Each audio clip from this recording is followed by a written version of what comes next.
Welcome to our channel. My name is Anshul Sharma, Physics faculty from Srijan Institute. My last video was based upon the strategy we should use while studying physics, and my today's topic is reflection of light. We will study reflection of light on the basis of ray theory.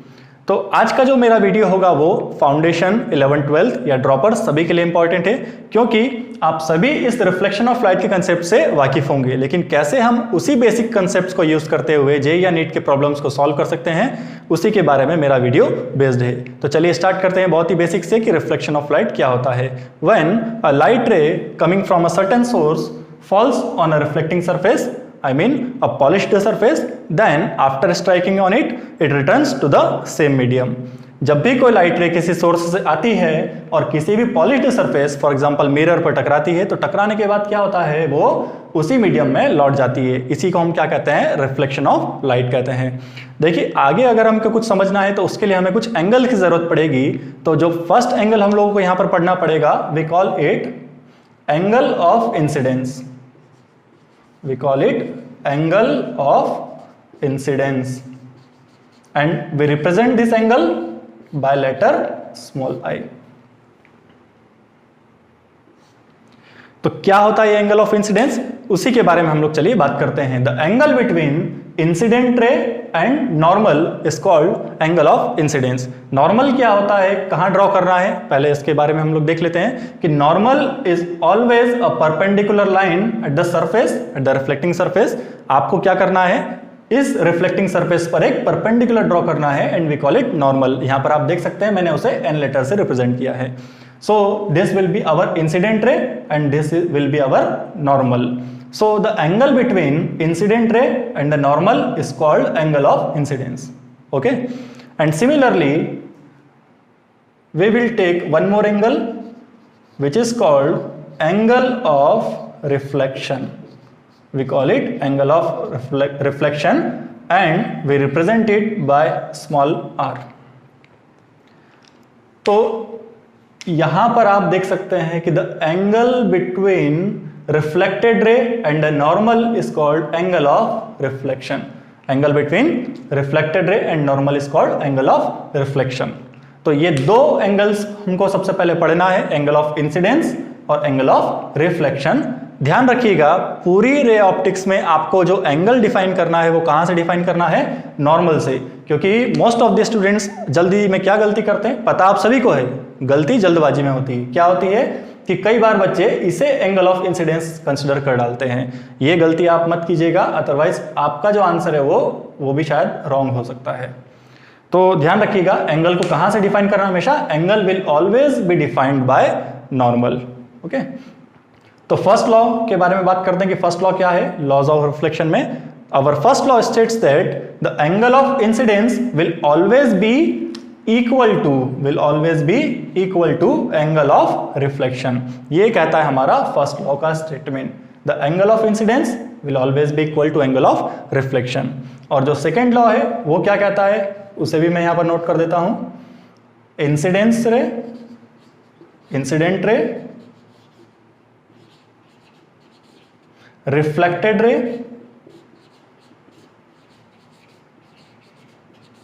and normal always lie in same plane. Always lie in same plane. भाई इस law को लिखने का और समझने का क्या मतलब है, ये बहुत ही इंपॉर्टेंट लॉ है ताकि कोई भी गलती ना करे या फिजिक्स के कंसेप्ट पर कोई क्वेश्चनिंग ना कर सके। सीधी सीधी भाषा में कहा जाए तो ये लॉ उसी को रेस्ट्रिक्ट करता है। क्या लिखा है मैंने, incident ray, reflected ray and normal. Incident ray, reflected ray and normal, these three should always lie in same plane. Same plane का मतलब है कि मैं इन तीनों को अगर बोर्ड पर बना पा रहा हूं तो ये तीनों सेम प्लेन में है। अदरवाइज हमने क्या कहा, नॉर्मल क्या होता है, normal is a perpendicular line at reflecting surface. तो परपेंडिकुलर तो ऐसा भी कुछ हो सकता है, but this line will not be in same plane. तो ऐसे नॉर्मल को अगर आप कंसिडर करते हैं तो ये गलत होगा। आपको नॉर्मल कहां लेना है, इसी प्लेन में कंसिडर करना है, लेना है। तो ये दो लॉज हैं लॉज ऑफ रिफ्लेक्शन में। फर्स्ट लॉ क्या कहता है, angle of incidence equal to angle of reflection, और जो सेकेंड लॉ कहता है इंसिडेंट रे, रिफ्लेक्टेड रे, नॉर्मल। तीन चीजें हैं, तीनों ही कहाँ होना चाहिए, एक ही प्लेन में होना चाहिए। अब देखिए इसी कंसेप्ट को यूज करते हैं हम लोग कैसे आगे बात करते हैं, कैसे यूज करते हैं। तो सबसे इंपॉर्टेंट या अच्छे क्वेश्चन जो बनते हैं उसी में से एक टॉपिक है एंगल ऑफ डेविएशन का। ये तीसरा एंगल हम लोग पढ़ने जा रहे हैं, एंगल ऑफ डेविएशन। तो जो डेविएशन एंगल होता है इसे हम लोग रिप्रेजेंट करते हैं डेल्टा साइन से। इसे हम लोग क्या कहते हैं, डेल्टा या डेल कहते हैं। तो एंगल ऑफ डेविएशन क्या होता है इसकी हम लोग अब बात करते हैं। देखिए डेविएशन का क्या मतलब होता है, डेविएशन का मतलब होता है अपने पाथ से डेविएट हो जाना, कहीं और चले जाना। तो यहां पर भी हम लोग अगर ध्यान से देखेंगे तो ऐसा ही कुछ हो रहा है। Let me draw a diagram. ये देखिए ये हो गई हमारी कौन सी surface, we call it reflecting surface. और ये कौन सी लाइन आ रही है, ये जो लाइन है ये रिप्रेजेंट कर रही है किसे, इंसिडेंट रे को। मैं बिल्कुल सेम डायग्राम ड्रॉ कर रहा हूं यहां पर सिर्फ समझाने के लिए। तो ये कौन सी लाइन है, ये है हमारी इंसिडेंट रे, और ये जो लाइन रिप्रेजेंट कर रही है ये रिप्रेजेंट कर रही है हमारी रिफ्लेक्टेड रे को। ओके, ये हो जाएगी इंसिडेंट रे, ये हो जाएगी रिफ्लेक्टेड रे, और ये हो जाएगी हमारी रिफ्लेक्टिंग सरफेस। यहां पर मैं एक नॉर्मल ड्रॉ कर देता हूं। जैसा कि हमने बात किया कि नॉर्मल कैसा होता है, हमेशा नॉर्मल होगा perpendicular to the surface and in the same plane. Okay, तो ये हो गया क्या हमारा नॉर्मल। और अब अगर मुझे डिफाइन करना है किसे, एंगल ऑफ इंसिडेंस को, तो एंगल ऑफ इंसिडेंस क्या होता है, angle between reflected ray, sorry incident ray and the normal is called angle of incidence, and the angle between reflected ray and normal is called angle of reflection. लेकिन first law क्या कहता है, first law कहता है I is equal to R। तो क्या मैं यहां पर भी I लिख सकता हूं, क्योंकि R और I दोनों कैसे हैं, सेम है, तो मैं उसे भी I लिख देता हूं। अब ध्यान से बात को समझिएगा कि ये जो था वो उस रे का इनिशियल पाथ था, वो रे ऐसी आ रही थी। अगर ये रिफ्लेक्टिंग सरफेस ना होती, तो रिफ्लेक्टिंग सरफेस ना बीच में आई होती, तो ये कहां जाता, ये कुछ इसी तरह से अपने पाथ को फॉलो करता हुआ रहता, इसी तरह से कहीं जाता वो। लेकिन इस सरफेस की वजह से अब उसका पाथ क्या हो गया, अब उसका पाथ वो ऐसी कहीं जाने लग गई है। ये हो गई हमारी कौन सी रे, रिफ्लेक्टेड रे। तो ध्यान से समझिएगा डेविएशन में क्या, कि ये था उस रे का इनिशियल पाथ, एक्चुअल पाथ, लेकिन रिफ्लेक्शन की वजह से उसका पाथ ये हो चुका है। तो ये जो एंगल बनेगा उसका इनिशियल पाथ और फाइनल पाथ के बीच का जो एंगल है उसी को हम क्या कहते हैं, एंगल ऑफ डेविएशन कहते हैं, जिसे डेल से रिप्रेजेंट करते हैं। This is represented by del. Okay, अब ये तो आप देखिए बिल्कुल सीधी सीधी लाइन है, तो ये सीधी सीधी लाइन है, तो इसका जो एंगल बनने वाला होगा, ये जो टोटल एंगल होगा वो कितना हो जाएगा, वो हो जाएगा 180 डिग्री। और 180 डिग्री को हम लोग रेडियन में क्या कहते हैं, रेडियन में हम लोग इसे कहते हैं पाई। ओके, तो ये टोटल एंगल कितना है, ये पाई रेडियन है। तो क्या मैं यहां पर ऐसा लिख सकता हूं क्या, पाई इक्वल्स टू, देखिए जरा पाई किसके इक्वल होगा, I और I, टोटल कितना हो गया 2I, और 2I के बाद ये जो टोटल एंगल है ये कितना है, ये है डेल। तो क्या मैं इसको लिख सकता हूं, pi equals to 2I plus del. तो यहां से मुझे एंगल ऑफ डेविएशन का एक फॉर्मूला मिल जाएगा।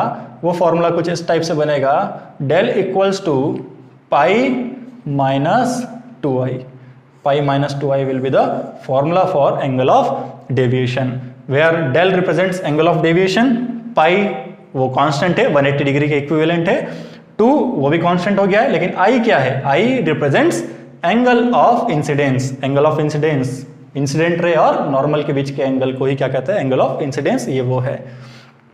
अब देखिए अगर आप फाउंडेशन कहें तो शायद आपको आगे की बात थोड़ी सी मुश्किल है समझने में, लेकिन 11th 12th के बच्चे, साइंस के बच्चे इसे आसानी से समझ जाएंगे कि ये जो इक्वेशन है इसे मैं अगर कंपेयर करना चाहूं तो कर सकता हूं स्ट्रेट लाइन की इक्वेशन से। What is equation of straight line, वो मैं यहां पर नोट कर रहा हूं, equation of straight line. Straight line की इक्वेशन क्या होती है, वो होती है y equals to mx plus C, mx plus C. इसी को मैं यहां पर भी अगर नोट करना चाहूं और इसके साथ कंपेयर करूंगा तो कुछ इस टाइप से हो जाएगा वो, कि y equals to, can I write this equation like this, c plus mx, सिर्फ मैं इनकी पोजीशन को चेंज कर रहा हूं, रिप्लेस एक्सचेंज कर रहा हूं, तो इक्वेशन बन जाएगी y equals to c plus mx। अब हम इस इक्वेशन और इस इक्वेशन को आपस में कंपेयर कर रहे हैं। So let me write here, del equals to pi minus 2i, pi minus 2i। Okay, अगर आप कंपेयर करोगे तो y की जगह पर कौन है, y की जगह पर है डेल, c की जगह पर कौन है, c इज कांस्टेंट, तो c की जगह पर कौन है, पाई है। आप भी जानते हैं 180 डिग्री है, वो चेंज होने वाला नहीं है। तो m की जगह पर कौन है, देखिए यहां पर प्लस साइन है जबकि यहां पर क्या है, माइनस साइन। तो जब आप कंपैरिजन करेंगे तो m की जगह पर कितना आएगा, m की जगह पर आएगा -2। x की जगह पर क्या है, x की जगह पर है i is angle of incidence. तो स्ट्रेट लाइन की अगर मुझे इक्वेशन लिखना है तो मैं इसको इजीली कंपेयर कर सकता हूं। c जो है वो कांस्टेंट होता है, m जो है वो स्लोप को रिप्रेजेंट करता है कि स्ट्रेट लाइन ऊपर जाएगी, नीचे जाएगी, या फिर हॉरिजॉन्टल रहेगी, वर्टिकल रहेगी। ये सारी चीजें कौन बताता है, ये स्लोप डिफाइन करता है। और अभी स्लोप हमारा कितना आ रहा है, वो आ रहा है -2 आ रहा है। अब देखिए अगर मुझे यहाँ पर ग्राफ प्लॉट करना है तो ग्राफ प्लॉट करने के साथ साथ मैं आपको दो चीजें बताता हूं। पहले केस में हम क्या करेंगे, केस 1, इसमें हम लोग डेल की वैल्यू को 0 पुट कर देते हैं, या फिर एक काम करते हैं i की वैल्यू को 0 पुट कर देते हैं फर्स्ट। तो अगर मैं i की वैल्यू को 0 डिग्री मानता हूं तो आप रख कर देखिए, यहां पर मैं इसको रब कर रहा हूं, अभी हटा रहा हूं।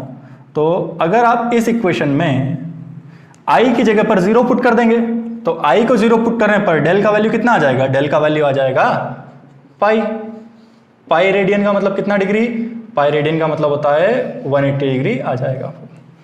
ओके, और अगर मैं केस 2 लेना चाहूं तो केस 2 में मैं क्या करता हूं, देखिए मुझे एक ऐसा एंगल लेना है, एक ऐसी वैल्यू सोचो i की कि अगर मैं उस i की वैल्यू को यहां रखता हूं तो डेल का वैल्यू कितना हो जाना चाहिए, 0 हो जाना चाहिए। तो ऐसा क्या रखूं मैं i की जगह पर, तो देखिए पाई का आपको वैल्यू मालूम है कितना डिग्री होता है, 180 डिग्री।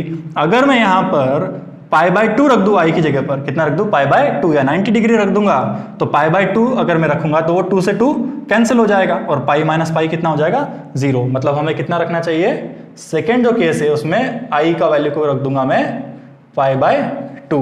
जैसे ही आप π/2 रखोगे तो यहां पर आपको कितना मिल जाएगा, डेल का वैल्यू मिल जाएगा 0। आप चाहें तो पुट करके देख सकते हैं, π/2 का ही मतलब होता है कितना डिग्री, 90 डिग्री। मैंने ये रेडियन में लिखा है। तो ऐसे दो केसेस आप लोगों ने पढ़े हैं। फर्स्ट केस क्या बताता है कि जब i का वैल्यू 0 डिग्री होगा तो डेल का वैल्यू कितना हो जाएगा, 180 डिग्री या पाई रेडियन। और जब i का वैल्यू 90 डिग्री होगा या π/2 होगा तो डेल का वैल्यू कितना आएगा, 0। जैसा कि मैंने कहा कि स्ट्रेट लाइन से एग्जैक्ट कंपेयर कर रही है, इसका मतलब हम एक ग्राफ प्लॉट कर सकते हैं। वो ग्राफ को मैं यहाँ पर रिप्रेजेंट कर देता हूँ। देखिए फर्स्ट केस क्या लिया हमने, फर्स्ट केस लिया है कि जब i का वैल्यू 0 है तब डेल का वैल्यू कितना है, पाई है। तो इस पॉइंट को हम लोग मान सकते हैं अपना रेफरेंस पॉइंट, जहां पर i का वैल्यू कितना होगा, 0। जब i का वैल्यू 0 है तब डेल का वैल्यू कितना है, वो डेल का वैल्यू है पाई। तो देखिए y एक्सिस पर मुझे किसको लेना है, कंपेयर करना था तो डेल को लेना है। तो y एक्सिस पर मैंने किसको लिया है, मैंने डेल को लिया है। x एक्सिस पर मुझे किसको लेना चाहिए, x एक्सिस पर मुझे एंगल ऑफ इंसिडेंस को लेना चाहिए, i को लेना चाहिए। तो अब ग्राफ जब हम प्लॉट करेंगे तो जब i का वैल्यू 0 है तब डेल का वैल्यू कितना होगा, पाई होगा या 180 डिग्री होगा। और जब i का वैल्यू मैं कितना ले जाऊंगा, i का वैल्यू लेकर जाऊंगा मैं π/2, कितना लेकर जाऊंगा मैं, π/2, तब डेल का वैल्यू कितना हो जाएगा, डेल का वैल्यू हो जाएगा 0। तो मुझे ऐसे दो पॉइंट्स यहां पर मिले हैं। अब मुझे अगर स्ट्रेट लाइन पता है, ड्रॉ करना है, तो कैसे करूंगा मैं, स्ट्रेट लाइन को कुछ इन दोनों पॉइंट्स को सिर्फ ज्वाइन करना है अब हमें। तो अगर मैं इन दोनों पॉइंट्स को ऐसे ज्वाइन कर देता हूं तो मुझे एक स्ट्रेट लाइन मिल जाएगी विद नेगेटिव स्लोप। इसकी इक्वेशन हम लोग क्या लिख सकते हैं, इसकी इक्वेशन आपको वहां से मिल जाएगी, del equals to pi minus 2i। इस इक्वेशन का मैंने एक ग्राफ प्लॉट किया है और ये ग्राफ बना है किसके बीच, एंगल ऑफ डेविएशन के बीच और एंगल ऑफ इंसिडेंस के बीच। ऐसे दो एंगल्स के बीच में मैंने ग्राफ को प्लॉट किया है। अभी तक आपको चीजें समझ में आई होगी। देखिए जो फाउंडेशन के स्टूडेंट्स हैं शायद उन्हें ये बात ना समझ में आई हो, लेकिन जैसा मैंने पहले कहा कि मैं इस बेसिक कंसेप्ट को ही कहाँ तक लेकर जाना है, मुझे मेंस या नीट लेवल तक लेकर जाना है, तो कुछ तो मुझे एडिशनल चीजें यहाँ पर पढ़ाना होगी। तो कोई बात नहीं, अगर आपको ये चीज ना भी समझ में आई हो तो अभी मैं इस फॉर्मूले पर बहुत से न्यूमेरिकल्स आपको अभी बताने वाला हूं नेक्स्ट वीडियो में। तो अगर आप इतना समझ चुके हो तो प्लीज मेरा नेक्स्ट वीडियो जरूर देखें, उसमें हम लोग इसकी बहुत सारी प्रॉब्लम्स को डिस्कस करेंगे ताकि आपके लिए इस कंसेप्ट को और अच्छे से समझना इजी हो जाए। देखिए ये पाई माइनस 2i है, तो पाई को हम एक चीज और लिख सकते हैं, कितना, del equals to 180 degree minus 2i। और इसी के बाद में अपना आगे का वीडियो कंटिन्यू करूंगा इसी फॉर्मूले को लेकर। Thank you.